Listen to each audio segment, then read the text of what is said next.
Okay, so from Slow-Mo, could crypto survive without the validation and interest of governments and big banks? If yes, please tell me what it would take. Okay, so I did share my take here. Basically, I said crypto has survived so far, but I think governments and big banks really have to kind of vouch for crypto to go mainstream, right? They have to accept crypto. And for us to get Bitcoin at $1 million, we need banks and governments.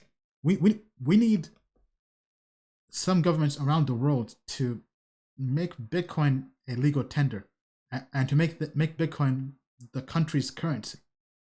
So, for instance, let's say Zimbabwe gets tired of their $1 billion bills from hyperinflation.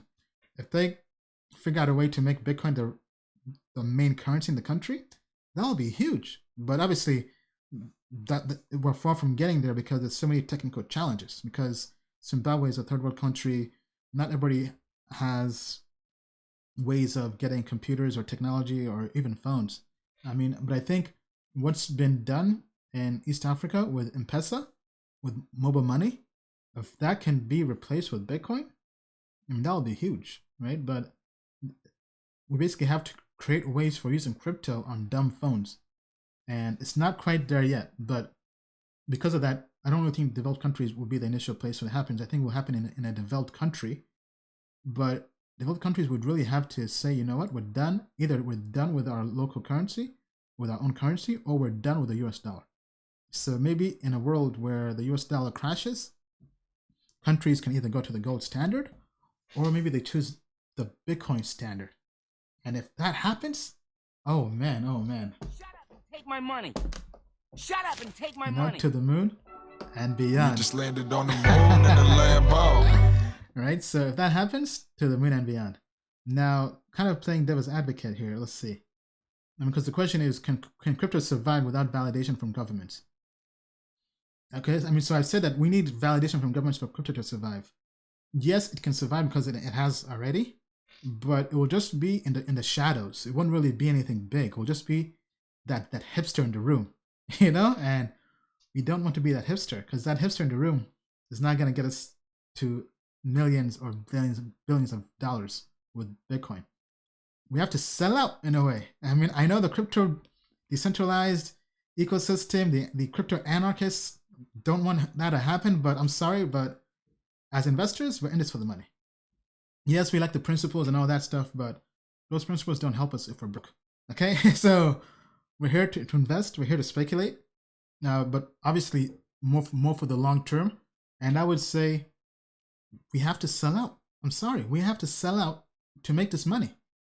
I mean, all the big people and companies in crypto have already sold out. I mean, all the big exchanges, Coinbase, Binance, they sold out. They do KYC, AML. I mean, and DeFi is bubbling up, but DeFi eventually will have to sell out and add KYC, AML. IDEX was blowing up and replaced Ether Delta as the best DEX platform. And guess what? They sold out too. Now you have to do KYC, AML. So I'm sorry, for crypto to blow up and go mainstream, we have to sell out. But don't worry, by being early, we'll reap the benefits and the gains from selling out. So it's called selling out because you're getting paid. Okay, you're getting paid, right? So to sell out does not mean you don't get paid.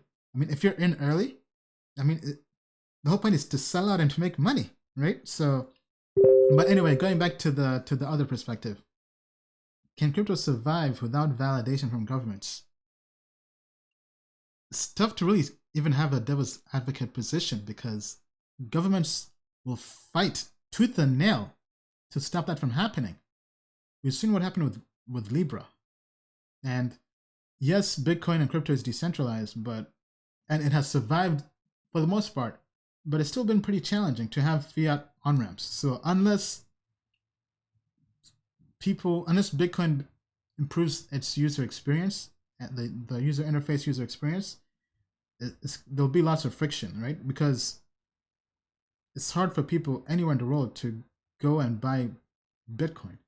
In the developed world, it's easy, but even in the developed world, it's tough because there's so many hoops to jump through. Because from traveling to 40 countries and meeting people, hosting our crypto events, the biggest problem we see is people in developed world still have issues, challenges just buying crypto. I know Binance is now going global and is making things easier by letting people buy crypto with credit cards and debit cards that have Visa and all that stuff. But I mean, when I was in Uganda, when I was in Kenya, when I was in Nigeria, people said, hey, I mean, over here, it's tough buying crypto even with fiat.